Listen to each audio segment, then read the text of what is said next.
G'day, equity mates. Bailey here. I just had a quick question about portfolio weighting and sort of moving out of your initial investing period.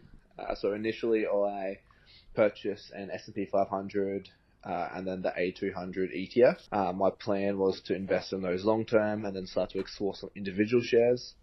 What I'm looking at now, though, is potentially selling those, consolidating all those funds into something like the DHHF by beta shares, one that'll allow me to only have to invest in the one ETF rather than the two, and then hopefully that will give me a bit more time and, I suppose, funds to explore some individual share options as well.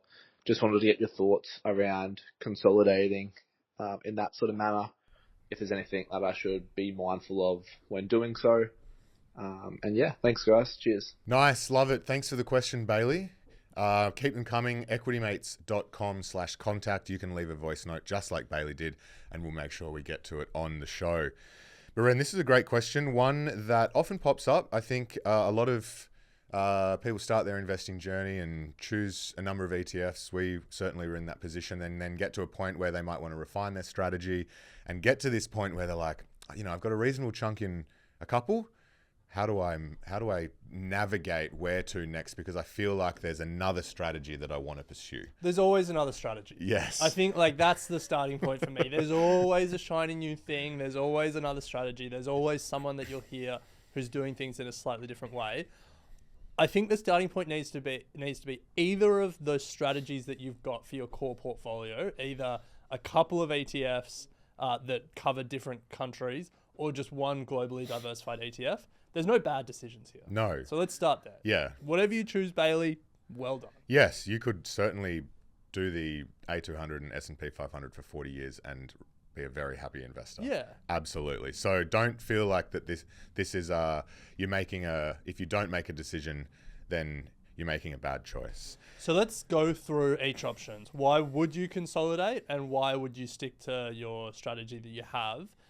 Obviously, everyone's circumstances are different, so we'll just speak generally about the different factors you would weigh up. So let's start with, why would you consolidate? Why would you sell your A200 and your S&P 500 and just go all in on the DHHF for your core part of your portfolio?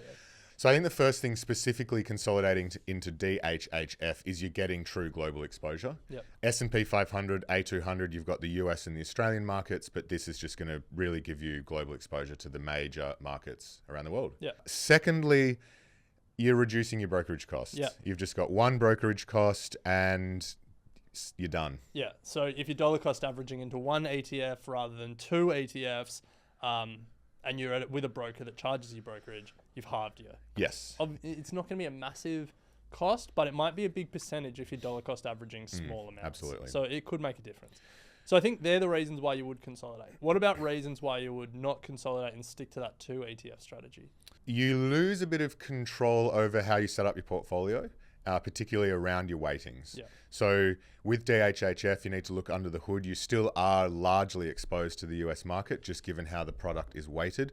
If you wanted true exposure or equal exposure across countries, like Ren and I have it set up, you probably should be buying individual ETFs so that you can weight your portfolio accordingly. Yeah, and the ironic thing is, if you actually do look under the hood at DHHF, it's 40% US, 36% Australia, and then the remainder is developed markets, ex-US, and emerging markets.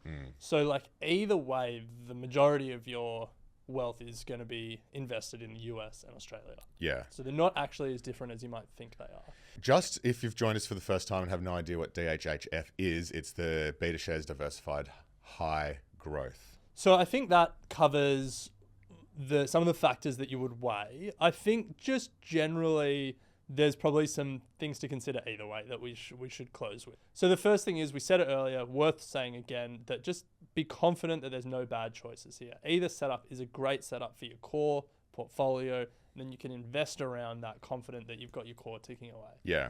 Well, I think on that, something to consider as well is just getting set and sorted as early as possible. If you've recognized that this is not the strategy you want to pursue, don't dilly-dally, jump into it and get it set. As early as possible, and you may change later on, but set those foundations early. Yeah, but if possible, try not to change later on, because just another consideration is tax. the later you leave it, and then if you want to change strategies, the more capital gains tax you'll have on the investment gains that you've made up to that point. Yes. So tax is never a reason not to pursue a better strategy. If there's more returns to be made out there, you should be optimizing, but it's just a consideration. Yeah. Just the other things to consider are some of the things Bailey was saying around freeing up time and money. I think 2 ETFs or 1 ETF, you should really be investing the same amount.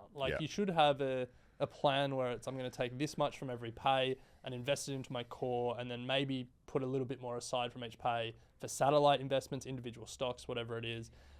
But however many ETFs that core portfolio is set up around, the amount you're investing shouldn't change. I agree. Yeah. I think also I would challenge Bailey on the time aspect. Moving from 2 index ETFs to 1, I don't think is going to free up a whole extra world of time to pursue individual stocks. What it feels like is that Bailey could actually benefit from automating the core portfolio and then just not even worrying about it. Then you can focus on the individual stocks that he's interested in. Yeah, I think however you set up that core dollar cost averaged, market average core portfolio, I think I said core a lot of times there, but just for that, just automating it is a no-brainer. And we literally wrote the book on it, Don't Stress, Just Invest, available wherever good books are sold. Because then it does free up that time and that mental capacity to think about satellite investments if you're so inclined, or to think about things that are more interesting than index ETFs. Yeah. Well, Bailey, thank you so much for the question. As I said, if you have a question that you would like us to answer on anything money or investing related, head to equitymates.com/contact. You can leave us a voice note, you can write in, and we will make sure that we get it on the show and answer it for you. Equity Mates! I will say this about investing. Everything you do learn is cumulative. What I learned at 20 is useful.